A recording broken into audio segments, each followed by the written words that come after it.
Hello everyone, welcome to my channel Perfect English with Mamta.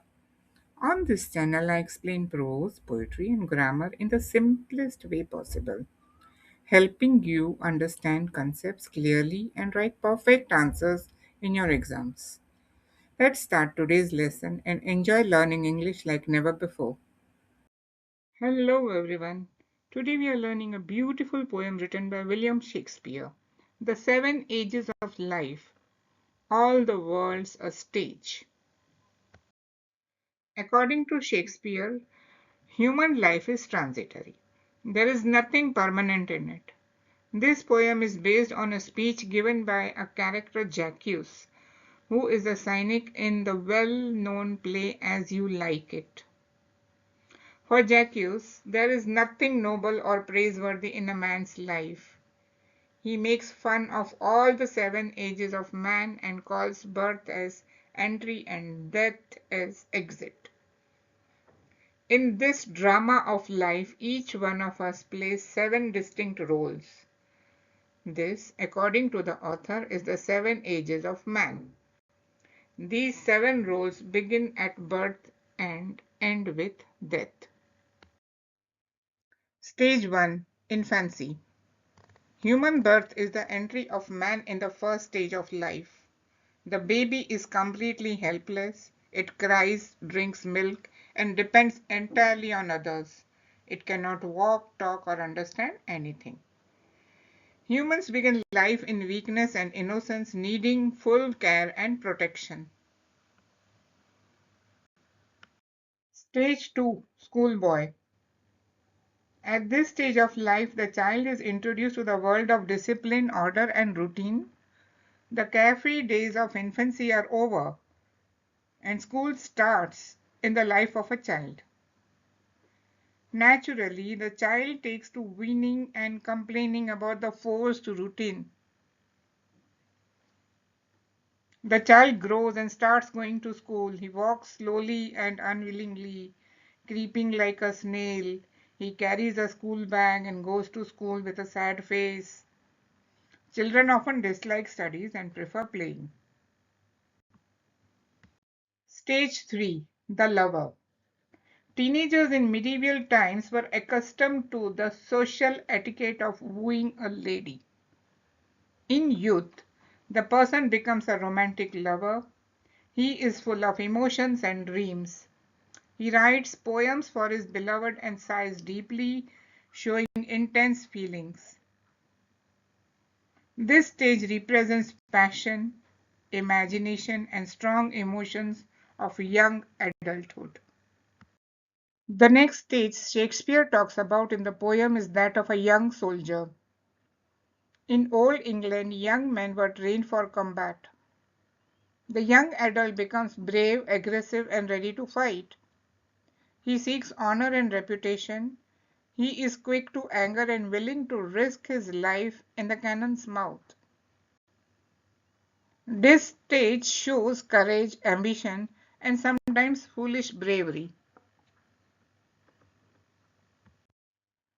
Stage 5. The Justice, Middle Age.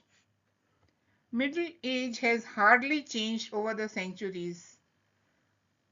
Middle age is the time when men and women settle down and kids, family, and career take precedence over personal indulgences. Age brings wisdom and a sense of peaceful acceptance of the realities of life. Idealistic values get pushed behind while practical considerations become important. He gains respect in society. He speaks wisely, judges fairly, and enjoys comfort and authority. This is the stage of responsibility, stability, experience, and leadership. Stage 6. Old age. In medieval times, the life expectancy hovers around 40, and a man of 50 would consider himself lucky to be alive. In old age, the person becomes weak and thin. His eyesight becomes poor, his voice becomes shaky, and his body shrinks. He loses energy and becomes dependent again. Strength fades and the person slowly returns to a childlike state. Today, life is alive and vibrant for a 40-year-old. Many senior aged people starting in their 70s in the modern era are still actively involved in social activities, secondary occupations, or hobbies. Also, there are good retirement plans and financial devices available to make old age comfortable. Stage 7, Extreme Old Age. What Shakespeare talks about in this stage of man is extreme form of aging, where the person is no longer able to perform basic tasks such as bathing, eating, and going to the toilet. The final stage is complete helplessness. The person loses teeth, eyesight, taste, memory, and strength. Life ends where it began, in weakness and dependence. Let us understand the figures of speech used in this poem by Shakespeare. Metaphor compares two things without using like or as. Example, all the world's a stage. Shakespeare compares the world to a stage. Life is like a drama and people are like actors playing different roles. Simile. A simile compares two things using like or as. Example, creeping like a snail. The schoolboy walks slowly like a snail. He is unwilling and slow to go to school. Hyperbole, an exaggerated statement. Seeking the bubble reputation even in the cannon's mouth. The soldier is so eager for fame that he risks his life. This shows extreme bravery or foolishness.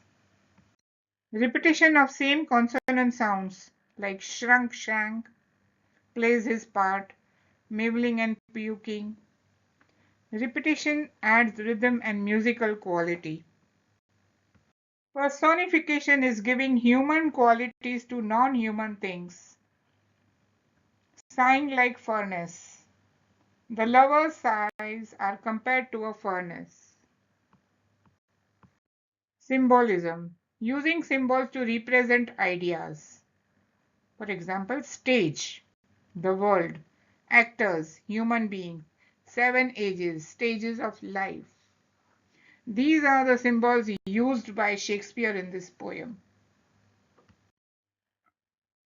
Imagery, words that create a picture in the reader's mind. The infant mewing and puking. The lover sighing like furnace. The soldier full of strange oaths. These lines help us imagine each stage clearly. I would request you to pause the video and read this poem, All the World's a Stage by William Shakespeare. Thank you, everyone.